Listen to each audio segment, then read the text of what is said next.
The first fish landed with a slap loud enough to make Gina Harlow look up from her paperwork. It was still early, 6:11 a.m., and the Marina office smelled like yesterday's sunscreen, old coffee, and the faint, sweet funk of lake water that never fully left your clothes no matter how often you washed them. Outside, Fogline Marina was waking up slowly. The lake lay flat and gray under a sheet of mist. Dock ropes creaked. A gull cried somewhere out of sight. The fuel dock pumps clicked through their self-test. Gina liked being first in. As manager, she lived by checklists, inventory, slip payments, fuel logs, rental contracts, safety inspections. Mornings were when she could get things done before customers arrived with questions and complaints. So when she heard the slap, wet and solid, she assumed it was a gull dropping something on the porch. Then she heard it again, another wet slap, followed by a soft scraping sound against the concrete outside her door. Gina set her pen down and walked to the window. Her office had a big pane of glass facing the dockside walkway, and through it she could see the small covered porch where people lined up for bait, ice, and keys. A bobcat stood on the porch. It was compact and muscular, tawny fur speckled with dark spots, ears tipped with black tufts. Its short tail flicked sharply. In its mouth it held a fish, silver, limp, dripping. It looked like a small trout or perch, fresh enough that the scales still shone under the porch light. The bobcat dropped the fish directly in front of the Marina office door. Then it sat down. Gina blinked, genuinely unsure whether her brain had misfired. Fogline Marina had raccoons, foxes, stray cats that lived under the docks and stole bait when people weren't watching. But bobcats stayed in the woods and the reeds. They did not deliver fish to customer service. Her first instinct was to back away from the window and call wildlife control. Her second instinct was to take a picture because nobody would believe her. Before she could do either, the bobcat stood again, turned its head toward the walkway, and padded off the porch. Gina exhaled shakily and opened the office door a crack, keeping the chain latched. The smell hit her immediately. Fresh fish and lake water. The trout lay there like an offering. "What?" she whispered. She grabbed the fish with a trash grabber and tossed it into the dumpster behind the office, then returned inside, heart still thumping. She told herself it was a weird one-off. A bobcat had caught a fish and dropped it here by accident. Maybe it was startled. Maybe it had been chased by a dog. She returned to her paperwork. 10 minutes later, the slap came again. Gina's head snapped up. She moved to the window, pulse spiking. The bobcat was back, another fish in its mouth. This one larger, tail hanging out one side, water dripping onto the concrete.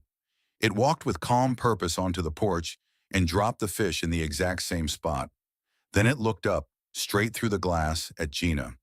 Not in a predatory way, not in a fearful animal-caught way.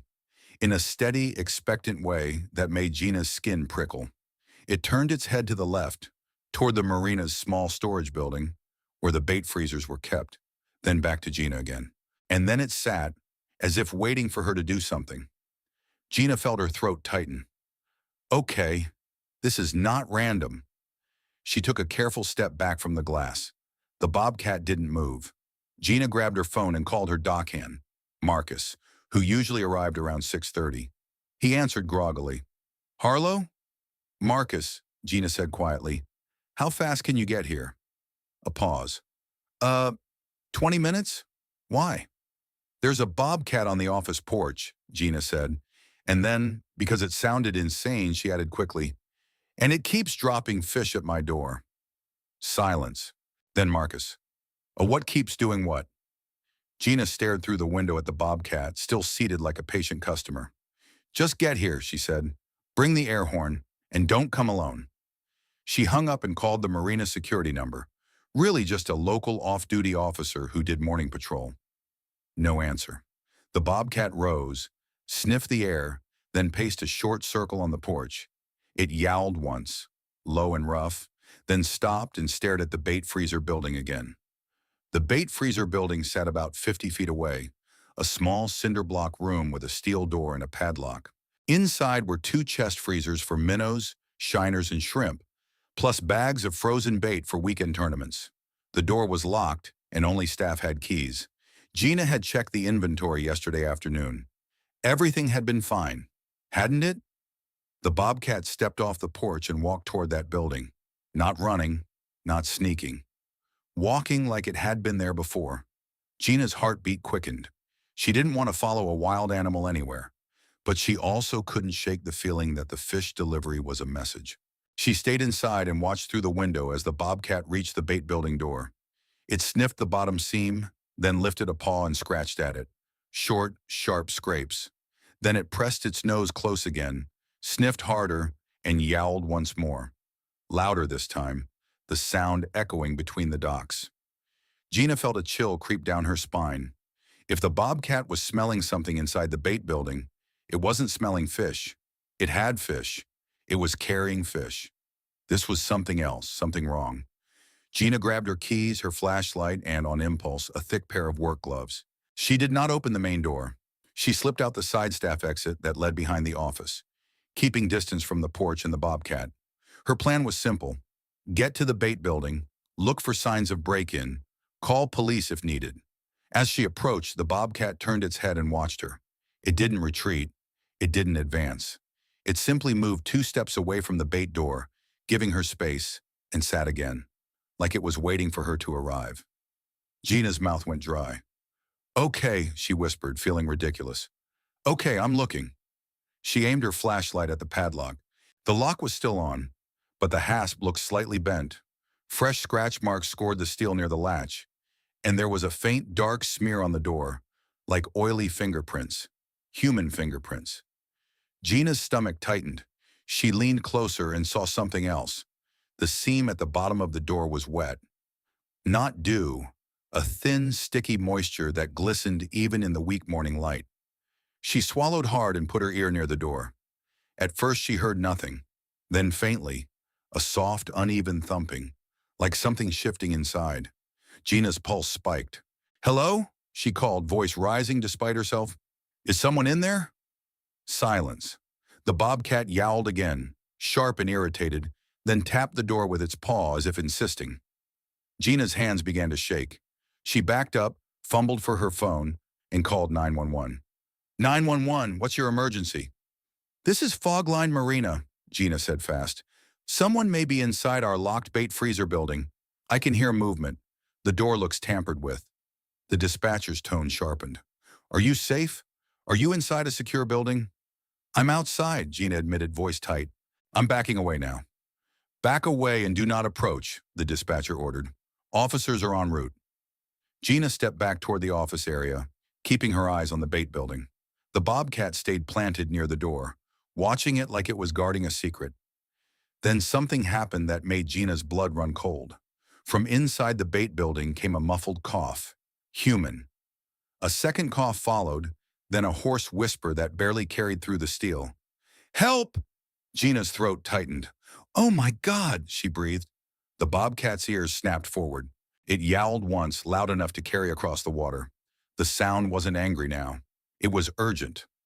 Gina stared at the door, heart hammering. Someone was trapped in there. Maybe a thief who got locked in. Maybe someone who overdosed. Maybe a homeless person looking for warmth who had stumbled into the wrong place and panicked. Or maybe it was worse. Someone had locked them in. She didn't know, and she didn't have to know yet. She just had to keep them alive until help arrived. "Hang on," Gina shouted, voice shaking. "Help is coming! Stay where you are!" The reply was weak, barely a sound. Gina ran back to the office to grab the spare key ring for the bait building, then stopped herself with a surge of fear. Opening that door alone could be dangerous. She could be releasing an aggressive intruder. That was exactly what dispatch would tell her not to do. But the cough had sounded thin, desperate, not like someone ready to attack. Still, she forced herself to listen to the dispatcher in her head. "Don't be a hero." She grabbed the key ring anyway and kept it in her fist, standing a safe distance away where she could unlock it fast if police demanded it. The bobcat remained at the bait building door, pacing in small circles, then sitting again, tail stump twitching. Every few seconds it sniffed the bottom seam and yowled, like it was counting down. Marcus arrived 5 minutes later in his pickup, skidding into the gravel lot with his air horn in one hand. He stepped out, eyes wide when he saw the bobcat. "No way," he breathed. "Gina, is that..." Yes, Gina said, voice tight. And there's someone in the bait building. Marcus's expression shifted from disbelief to alarm. He glanced at the door, at the scratch marks. Oh, hell! He raised the air horn instinctively, but Gina grabbed his wrist. Don't, she hissed. If someone's trapped inside, you'll scare them.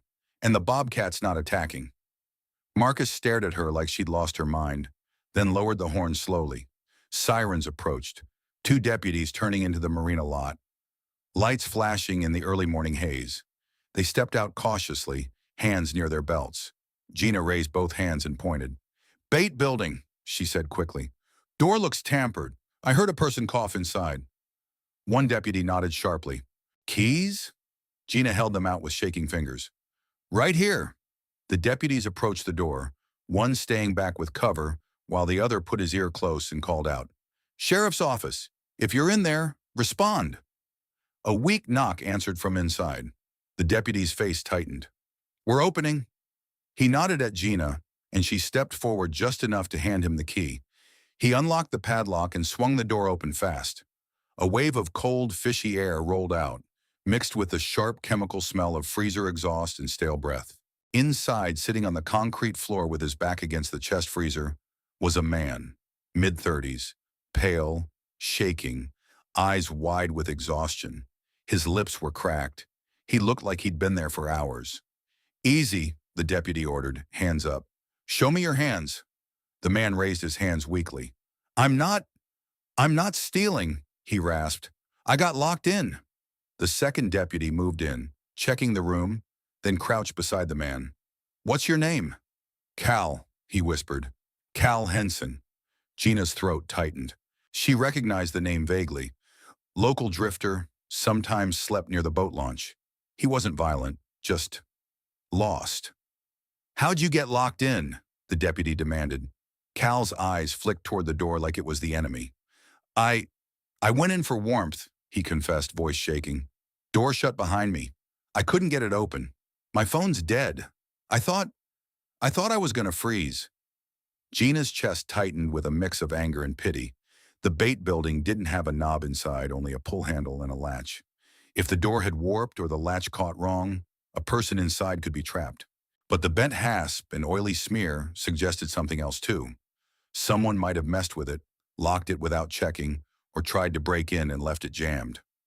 The deputies called EMS anyway. Cal was dehydrated, cold, borderline hypothermic. He needed a checkup, and the deputies needed answers. As paramedics helped Cal out into the morning light, Gina's eyes flicked to the porch where the fish had been dropped. The bobcat wasn't there. She turned toward the bait building. The bobcat sat a few yards away now, near the edge of the docks, watching Cal being guided toward the ambulance. Its posture looked different, less tense, like a pressure had been released. Marcus whispered beside Gina, I don't understand. Why was it bringing fish to the office? Gina stared at the bobcat, then at the door, then at the fish smell on the air. A thought clicked into place, simple and weirdly perfect. It was bait. Not bait for humans in the usual sense. Bait as a signal. The bobcat couldn't knock on the office window and point. It couldn't speak. So it brought the one thing it knew would grab attention at a marina. Fish. It made the front porch impossible to ignore. It pulled Gina out of her routine and toward the place that mattered. Maybe it had heard Cal's faint sounds in the night. Maybe it had smelled trapped human fear and cold breath leaking under the door. Maybe it had come looking for fish and found something else instead. Something wrong enough that it kept returning, kept dropping fish like breadcrumbs, until a human finally followed the trail. When the ambulance doors closed and the sirens faded, the bobcat stood. It walked toward the water's edge, paused once, and looked back at Gina. Their eyes met for a heartbeat. Gina didn't move. She didn't step closer. She just breathed. Then the bobcat slipped between the dock pilings and vanished into the reeds along the shoreline, silent as mist. After the deputies left, Gina stood in the marina lot with her hands still shaking. The lake was brighter now. The fog was lifting. Customers would arrive soon, asking about bait prices and slip keys, unaware that the morning had almost gone very differently. Marcus exhaled and rubbed his face. We're putting an interior release latch on that door today, he said hoarsely. Gina nodded. And a motion light, and a camera. And we're checking that building every night before we lock up. Marcus stared toward the reeds. And what about that? Gina swallowed, throat tight. I don't know, she admitted, but I'm not forgetting it. Because no matter how many rational explanations she tried to build, one image stayed burned into her mind. A wild bobcat walking out of the fog with a fish in its mouth, dropping it at the Marina office door like a message again and again, until a trapped human was found behind a steel door that nobody thought to check. Sometimes Gina realized the lake sent warnings in ways people didn't recognize. And sometimes the messenger wasn't a siren or a radio call. Sometimes it was a wildcat delivering fish, because that was the only language it had, and it refused to let the message go unheard.